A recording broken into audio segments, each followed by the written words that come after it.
ആകെ കിട്ടുന്ന ഒരു ലീവ് ദിവസം വയ്യാതായ എങ്ങനെ ഇരിക്കും. അതാണ് ഇന്നത്തെ എൻ്റെ ദിവസം. രാവിലെ ഞാൻ ഒരു കപ്പ് കാപ്പിയും ബ്രെഡിൽ ന്യൂട്ടെല്ല തേച്ചതാണേ കഴിച്ചത്. കപ്പൊക്കെ പൊട്ടി വേറെ വാങ്ങണമെന്ന് ചിന്തിച്ചാണ് ഞാൻ ആ കാപ്പി കുടിച്ചത്.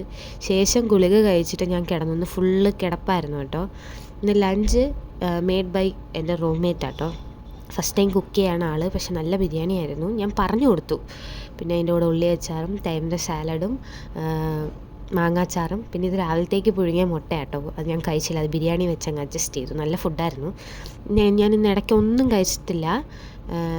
ഡിന്നറിന് കഴിച്ചത് എനിക്ക് വേറെ ഒന്നും കഴിക്കാൻ തോന്നാത്തതുകൊണ്ട് ഞാൻ ഫ്രൂട്ട്സ് കട്ട് ചെയ്ത് കഴിക്കാമെന്ന് വെച്ചു. അങ്ങനെ ഡ്രാഗൺ ഫ്രൂട്ടും ആപ്പിളും പിന്നെ മാങ്ങയും പഴുത്ത മാങ്ങയും ഉണ്ടായിരുന്നു. ഞാൻ പഴുത്ത മാങ്ങയും കുറച്ച് മുളക് പൊടിയൊക്കെ വിതറിയിട്ടാട്ടോ കഴിച്ചത്. എനിക്ക് എന്തായിരുന്നു എന്ന് എനിക്കറിയത്തില്ല. പക്ഷെ അത് കൊള്ളായിരുന്നു. ഞാൻ ഒരുപാട് വിതറിയില്ല. ശേഷം ഞാൻ ഫ്ലാസ്കിൽ ചൂടുവെള്ളം തിളപ്പിച്ച് എടുത്ത് വെച്ചു കേട്ടോ.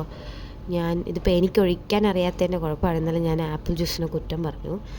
ഇന്നും വെള്ളം താഴെ പോയി. അതൊക്കെ ക്ലീൻ ചെയ്ത് ശേഷം ഞാൻ തറയിലിരുന്നാട്ടോ കഴിച്ചത്. ഇവനെ കണ്ടപ്പം മൗണ്ടൻ ഡ്യൂ എനിക്ക് കുടിക്കാൻ ഭയങ്കര ഒരു ടെൻഡൻസി ആയിരുന്നു. അങ്ങനെ ലാസ്റ്റ് പീസാട്ടോ വീട്ടിലുള്ള. അങ്ങനെ അവനെ എടുത്തുകൊണ്ട് വന്ന് താഴെ ഇരുന്നാട്ടോ കഴിച്ചത്. മാങ്ങ അങ്ങനെ വിതറി കഴിച്ചു. ഞാൻ നാട്ടിലുള്ളപ്പോൾ കഴിക്കുന്നതാണ്. നല്ല ടേസ്റ്റായിരുന്നു.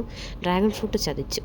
വയ്യാത്തതുകൊണ്ടായിരിക്കും. ഫോട്ടോ ഈറ്റിനിടെ വീഡിയോസ് ആട്ടോ ഞാൻ അപ്ലോഡ് ചെയ്യുന്നതെല്ലാം. സോ എന്നെപ്പറ്റി കൂടുതൽ അറിയണമെന്ന് നിങ്ങൾക്ക് താല്പര്യമുണ്ടെങ്കിൽ ഒന്ന് കമൻറ്റ് ചെയ്യണേ. പിന്നെ ഞാൻ ഗുളികയൊന്ന് മാറ്റി പിടിച്ചു. ഇവനാൾ കൊള്ളാൻ കേട്ടോ. അപ്പോൾ ഇന്ന് ഇത്രയൊക്കെ ആട്ടോ കഴിച്ചത്.